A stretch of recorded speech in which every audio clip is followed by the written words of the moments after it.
RSS के 4 लोगों का नाम बताओ जो वंदे मातरम नारा लगा के जेल गए, उनका नाम बताओ। इस वक्त क्या कर रहे थे जब शहीद आजम भगत सिंह वंदे मातरम लगा रहे? 1 रुपए में तो एक आम नहीं, 1 रुपए में अडानी को 1050 एकड़ जमीन और 10 लाख आम और लीची के पेड़ दे दिए। ये मातृभूमि में बिजली दे दो, मंत्री जी ने कहा जय श्री राम, बजरंग बली की जय। पूछना चाहता हूं, क्या भगवान श्री राम ने आपको कहा है कि आप नाकारे और निकम्मे हो जाओ, अंधेरे में रखिए, बिजली ना दीजिए? ये क्या भगवान श्री राम ने आपको, ये शिक्षा आपको भगवान श्री राम ने दी है? अभी मजा आएगा ना भिड़ो। अरे 1 रुपए में तो एक आम नहीं मिलता, आपने 1 रुपए में अडानी को 1050 एकड़ जमीन और 10 लाख आम और लीची के पेड़ दे दिए। ये मातृभूमि की वंदना, ये आपकी मातृभूमि की वंदना है। आप मातृभूमि को बेचकर मातृभूमि की वंदना कर रहे हैं। ये मातृभूमि की, आज वंदे मातरम पे ही बात करूंगा सर। मातृभूमि की वंदना, मातृभूमि की वंदना हिंदुस्तान के एयरपोर्ट को बेच के नहीं हो सकती।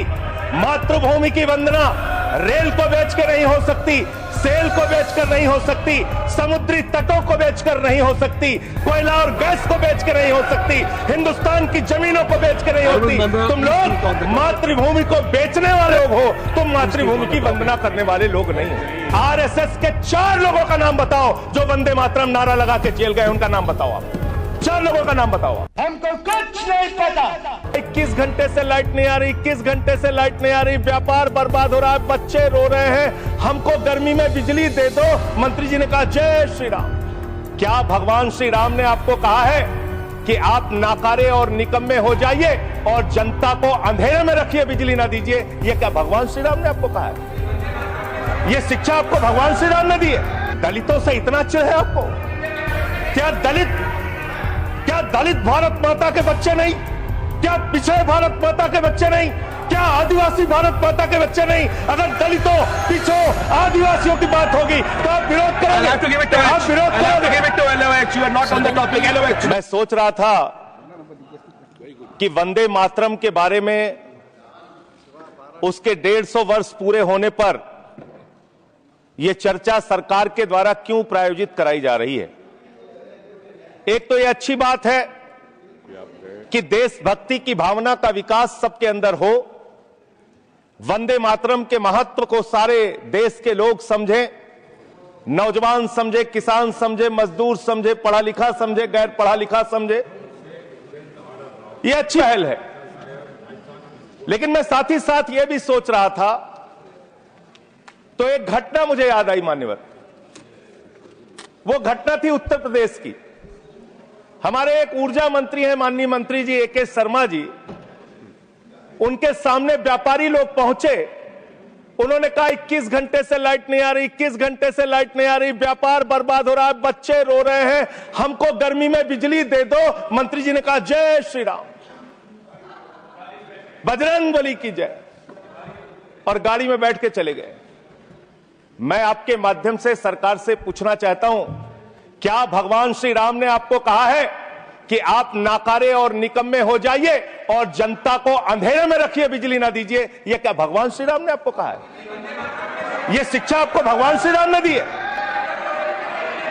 मनोहर, मुझे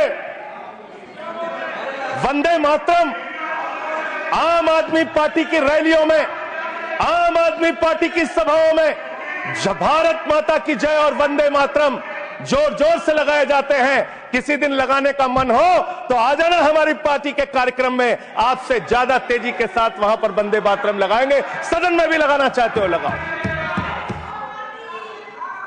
तो आप इन नारों के पीछे, ये नारे देशभक्ति के हैं, ये नारे देश की रक्षा के हैं, ये नारे देश को आजादी दिलाने के लिए हैं।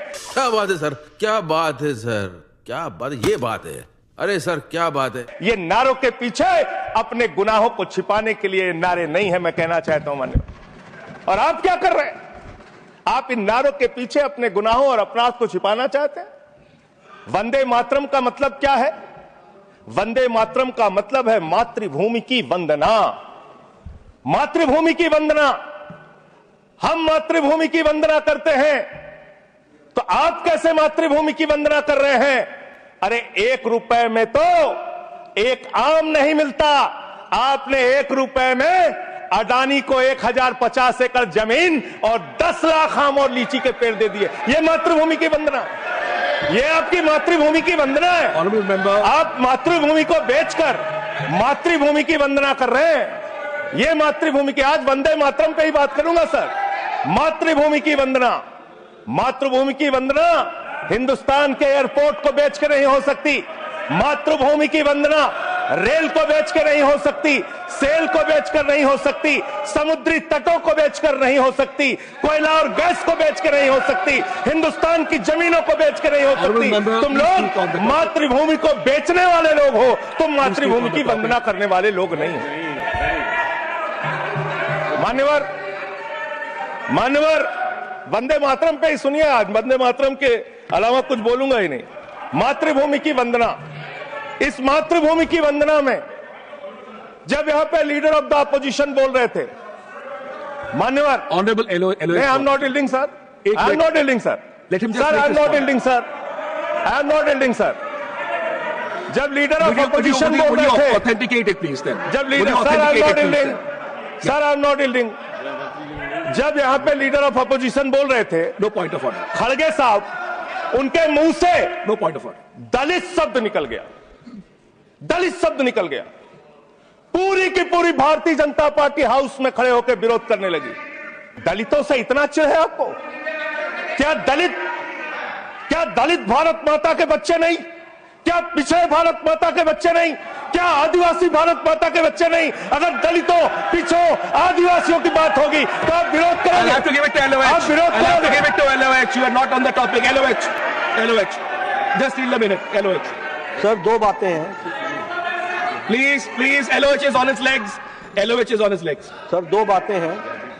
एक तो हम चाहते हैं कि डिबेट, हेल्दी डिबेट हो, तर्कों के साथ हो। अभी इन्होंने आरोप लगा दिया कि दलितों पर बीजेपी वाले एकदम हल्ला करने लगे। ऑन रिकॉर्ड है, मैंने कहा है दलित के विषय में कि ये हमारे पूज्य हैं, हमारे भाई हैं, ये ऑन रिकॉर्ड है। इस तरीके के स्वीपिंग स्टेटमेंट्स न दें और इस हाउस के माध्यम से देश को गुमराह न करें, नंबर 1। नंबर 2, आपने कहा ये बेच दिया, ये बेच दिया, ये बेच दिया। आई से please authenticate on the floor of the house whatever you have told. और अभी तो रुको, क्लाइमैक्स अभी बाकी। देखिए आज सर बहुत अच्छी बात गृह मंत्री जी भी कह के गए और लीडर ऑफ द हाउस भी कह रहे हैं कि जो कुछ भी मैं बोलूं उसको ऑथेंटिकेट करूं। और मैं आपसे अनुरोध कर रहा हूं सर कि अगर मैं ऑथेंटिकेट ना करूं तो मेरे खिलाफ कार्रवाई की जाए। ये हुई ना बात। एक एक चीज मैं ऑथेंटिकेट करूंगा। अगर मैं कोई बात कह रहा हूं तो उसको ऑथेंटिकेट करूंगा। दूसरी बात, शहीद खुदीराम बोस की बात हुई सर, कल उस सदन में चर्चा हुई। हिंदुस्तान के सबसे युवा क्रांतिकारी जिन्होंने फांसी के फंदे को चूमा, वंदे मातरम का नारा लगाया, शहीद खुदीराम बोस, शहीद रोशन सिंह, शहीद राजेंद्र लहड़ी, शहीद अशफाक उल्ला, शहीद राम प्रसाद बिस्मिल, शहीद प्रफुल्ल चाकी, हिंदुस्तान के तमाम क्रांतिकारियों ने जब फांसी के फंदे को चूमा, शहीद आजम भगत सिंह, शहीद सुखदेव, शहीद राजगुरु, सबने वंदे मातरम का नारा लगाया, सबने वंदे मातरम का नारा लगाया। और शहीद खुदीराम बोस को अब आप याद कर रहे होंगे, मैं पिछले 31 साल से 3 दिसंबर को शहीद खुदीराम बोस की जयंती का आयोजन करता हूं। मेरी संस्था का नाम शहीद चंद्रशेखर आजाद के नाम पे है। शहीद खुदीराम बोस हिंदुस्तान के वो क्रांतिकारी थे, जब उनको फांसी के फंदे पे चढ़ाया गया और उनका जब अंतिम संस्कार हुआ तो जो राख उनके अंतिम संस्कार से निकली मान्यवर, उसको बंगाल की मां तावीज बना के अपने बच्चों को पहनाती थी कि ऐसे ही बनना हिंदुस्तान के लिए क्रांतिकारी। यह इतिहास, यह हिंदुस्तान का इतिहास।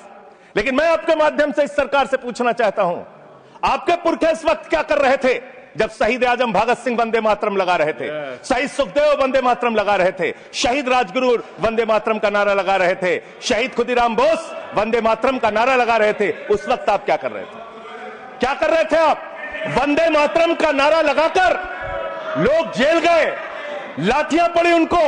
मैं आपके माध्यम से इस सरकार से पूछना चाहता हूं, आरएसएस के 4 लोगों का नाम बताओ जो वंदे मातरम नारा लगा के जेल गए, उनका नाम बताओ आप। 4 लोगों का नाम बताओ आप, अपने 4 पुरखों का नाम आप बताओ। आप नहीं बता सकते क्योंकि आजादी के आंदोलन में आपका कोई इतिहास नहीं, आजादी के आंदोलन में आपका कोई इतिहास नहीं, यही आपकी कुंठा है। तो इसलिए कभी आप कहते हो सरदार वल्लभ भाई पटेल आपके हैं।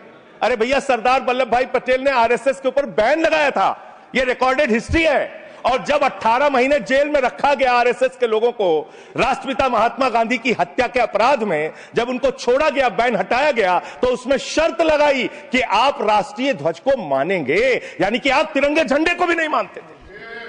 आपने 52 साल तक हिंदुस्तान का तिरंगा झंडा आरएसएस के मुख्यालय पे नहीं फहराया सर, नहीं फहराया।